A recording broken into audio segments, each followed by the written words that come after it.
খুলনা প্রকৌশল বিশ্ববিদ্যালয়ে দুই গ্রুপের সংঘর্ষে শতাধিক শিক্ষার্থী আহত হয়েছেন। এই ঘটনায় ৫ জনকে আটক করেছে পুলিশ। ক্যাম্পাসে নিরাপত্তায় আইনশৃঙ্খলা বাহিনীর বাড়তি সদস্য মোতায়েন করা হয়েছে। এদিকে ছাত্র রাজনীতি নিষিদ্ধ ও হামলাকারীদের শাস্তি এবং ভিসির পদত্যাগ সহ ৫ দাবিতে আলটিমেটাম দিয়েছে শিক্ষার্থীদের একাংশ। মঙ্গলবার দুপুরে খুলনা প্রকৌশল ও প্রযুক্তি বিশ্ববিদ্যালয়ে ছাত্র রাজনীতি বন্ধের দাবিতে বিক্ষোভ করেন শিক্ষার্থীরা। এ সময় তাদের উপর হামলা করে আরেকটি পক্ষ। সংঘর্ষ জড়িয়ে পড়ে ক্যাম্পাসের বাইরেও। এতে ৫০ জনের বেশি শিক্ষার্থী আহত হয়। পরে রাতে প্রেস ব্রিফিং করে শিক্ষার্থীদের একাংশ কুয়েটে ছাত্র রাজনীতি নিষিদ্ধ, হামলাকারীদের শাস্তি এবং ভিসি ও প্রভিসি পদত্যাগ সহ ৫ দফা দাবি জানান তারা। 19 তারিখ 1টা পর্যন্ত সময় দিয়েছি দাবি সম্পূর্ণ করার জন্য। সকালে আমরা শান্তিপূর্ণ কর্মসূচি পালন করব, কারণ আমরা চাই একটার মধ্যে দাবিগুলো পূরণ হয়ে যাক। কারণ আমরা বিলিভ করি দাবিগুলো অনেক কঠিন কিছুও না, পূরণ করতে বেশি সময় লাগার মতোও না। সংঘর্ষে জড়িত থাকার অভিযোগে কুয়েট এলাকা থেকে ৫ জনকে আটক করা হয়েছে। পুলিশ বলছে ক্যাম্পাসের পরিস্থিতি শান্ত রয়েছে। যে কারোর সাথে কথা হলে এক একজনের এক একটা ভাষ্য, যেমন স্থানীয় যারা আছেন তারা একটা কথা বলেছেন, ছাত্রদের ভাষা আর একটা।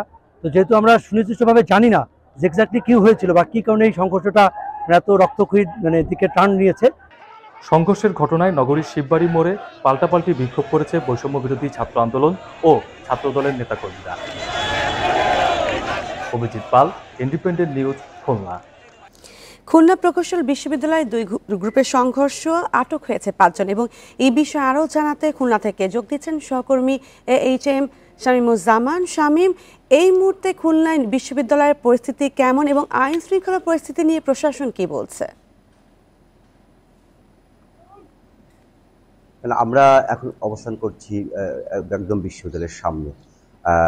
স্বাভাবিকভাবে গতকালের ঘটনার পর থেকে আজ কিন্তু বিশ্ববিদ্যালয় ক্যাম্পাস থমথমে, ছাত্রীদের মধ্যে এক ধরনের আতঙ্ক বিরাজ করছে। আর আমরা দেখছি যে বিশ্ববিদ্যালয়ের সামনে কিন্তু সেনাবাহিনী রয়েছে, পুলিশ আছে, অর্থাৎ নিরাপত্তার জন্য প্রশাসনের পক্ষ থেকে যা করা দরকার প্রশাসন সেটাই করেছে, সেই ধরনের ব্যবস্থা হয়েছে। শিক্ষার্থীদের পক্ষ থেকে একটা প্রেস ব্রিফিং করা হয়েছিল। সেই প্রেস ব্রিফিংয়ে তাদের যে বেশ কয়েকটি দাবি ছিল, দাবির মধ্যে ছিল কিন্তু আগামী 28 তারিখ পর্যন্ত, অর্থাৎ 28 ফেব্রুয়ারি পর্যন্ত কুয়েটের শিক্ষার্থীদের নিরাপত্তার জন্য সেনাবাহিনী সহ প্রশাসনের সদস্যদের মোতায়েন রাখতে হবে এবং কুয়েটের যে সমস্ত শিক্ষক, কর্মকর্তা, কর্মচারী আছে তাদের বিরুদ্ধে হত্যার চেষ্টা সহ নাশকতার মামলাও করতে হবে। পাশাপাশি যে সমস্ত শিক্ষার্থীরা রাজনীতির সাথে জড়িত তাদেরকে বহিষ্কারের দাবি করা হয়েছে। গতকালকে ঘটনা যারা আহত ছিলেন তাদের চিকিৎসার ব্যয়ভার কুয়েটের পক্ষ থেকে করতে হবে। পাশাপাশি ভিসি, প্রভিসি এবং ছাত্র বিষয়ক পরিচালককে ব্যর্থতার দায় নিয়ে পদত্যাগ করতে হবে। এর পাশাপাশি এবং আজ এই যে দাবিগুলো তারা করেছে এবং দাবিগুলো আজ মানতে হবে, যদি মানা না হয় এর পরবর্তীতে তারা আরো কঠোর কর্মসূচি নেবে। আর যত সময় না তাদের দাবি মানা হচ্ছে তাতে আজ 1টা পর্যন্ত কিন্তু সকল ক্লাস, পরীক্ষা এবং একাডেমিক কার্যক্রম বন্ধের সিদ্ধান্ত নিয়েছে সাধারণ শিক্ষার্থীরা। অর্থাৎ আমরা এই মুহূর্তে যেটা দেখছি যে কুয়েটের অবস্থা কিন্তু থমথমে অবস্থা বিরাজ করছে, শিক্ষার্থীদের মধ্যে এক ধরনের আতঙ্ক রয়েছে।